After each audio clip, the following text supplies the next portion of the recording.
All right, so what's up, everyone? Today, we're going to talk about a guy who, well, he didn't just play the game of music, he basically completed it. I'm talking about Leonard Bernstein, an absolute legend who was like a master of all trades. Let's dive in and figure out how he pulled it off. So, that's the big question, right?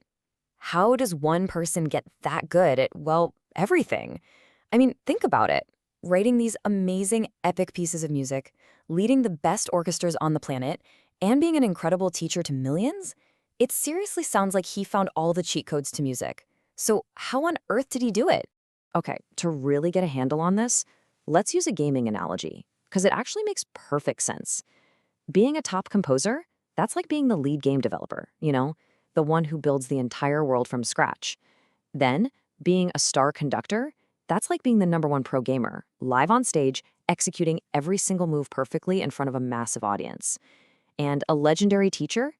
Well, that's like being a top tier coach and a famous streamer, sharing all your tips and tricks with the whole world. The wild thing is, Bernstein was all three of these, at the absolute highest level. All right, so every legend has an origin story, right? Like, where did they come from? Let's take a look at Bernstein's character creation phase and see how he started building the legend. So let's dig into his source code, what made him tick from the very beginning. He was born back in 1918, and his Jewish family background, that was a huge part of his identity, a core piece of his programming that you can hear in his music throughout his entire career. He also just had this raw talent for piano right from the start, and his mom was totally behind him, encouraging his love for the arts. So, he had the perfect setup to start building his skills. And of course, every good origin story needs a training montage, and man, did he have one. This wasn't just raw talent. He put in the work, leveling up at some of the most elite schools you can imagine. We're talking Boston Latin School, then Harvard, then the Curtis Institute of Music to really hone his professional skills, and topped it all off with a masterclass at Tanglewood. This is basically where he went from being a gifted kid to an absolute pro. Okay, so he's got the background, he's done the training montage. Now what? What did he actually do with all that skill? This is where we get into his signature moves, the incredible music he created that was just completely new. The best way to think about his sound is like he was a DJ creating a killer mashup. He took his expert-level classical training, right?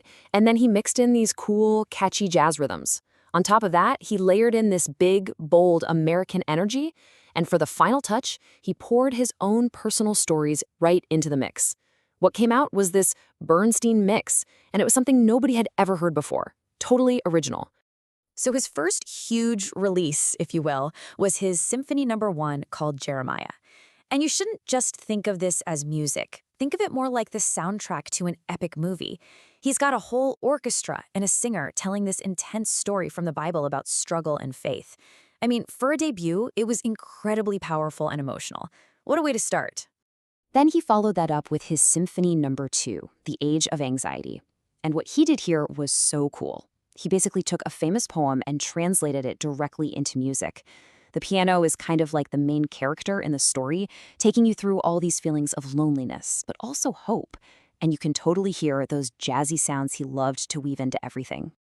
And then came his third symphony, Kaddish. And look, this thing was just huge. We're talking a massive orchestra, a giant choir, and a narrator. It's all built around a traditional Jewish prayer, but he uses it to tackle the biggest questions imaginable. Like, what is faith? Why are we even here? And is it okay to doubt things? This was Bernstein using music to wrestle with these huge ideas on an absolutely epic scale. But remember, he wasn't just a composer, like locked away, making music by himself. No way. He was also out there on the main stage, leading the charge and sharing all that energy and knowledge with the rest of the world. Yeah, when he was a conductor, he wasn't some stuffy, quiet guy just waving a stick. He was more like the high-energy captain of the team. Seriously, he was famous for being so expressive, he would practically dance while he was conducting. He wasn't just telling world-class musicians what to play, you could see he was feeling every single note with them, and that energy was totally contagious for both the orchestra and the audience. On top of everything else, he was also an amazing teacher. And that's because he truly believed music should be for everyone, not just a select few. He had this incredible talent for taking really complicated musical ideas and breaking them down so anyone could understand. And he used TV to do it.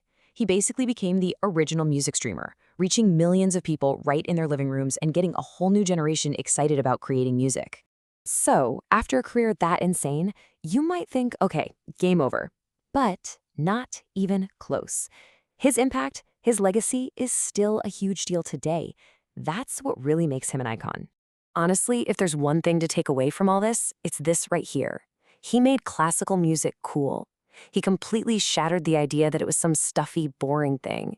He showed the world it could have the pulse of jazz, the drama of a blockbuster movie, and that it could connect with anyone and everyone. And, people noticed. Big time. We're talking more than 10 Grammy and Emmy Awards, not to mention all the other honors he received.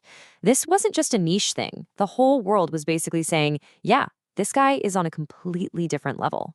So, let's go back to that first question. What was his secret? How did he master the entire game of music? Well, it wasn't just one thing.